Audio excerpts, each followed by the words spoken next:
അൽഫോൺസാമയുടെ ആത്മീയ നിയന്താവും അൽഫോൺസാമയെ പറ്റിയുള്ള ആദ്യ ആധികാരിക ഗ്രന്ഥമായ സ്നേഹബലിയുടെ രചയിതാവുമായ ബഹുമാനപ്പെട്ട ഫാദർ റോമളോസ് CMIക്ക് അൽഫോൺസാമ എഴുതിയ കത്ത്. ബഹുമാനപ്പെട്ട പിതാവേ, അങ്ങയുടെ സുഖക്കേട് എങ്ങനെയിരിക്കുന്നുവെന്ന് അറിയുവാൻ വളരെ ആഗ്രഹമുണ്ട്.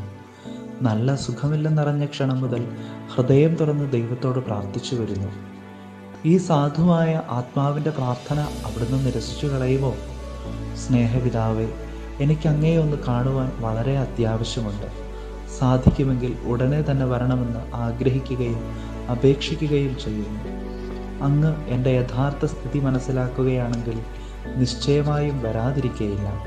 ഇതിൽ കൂടുതൽ എനിക്ക് പറവാൻ നിവർത്തിയില്ല.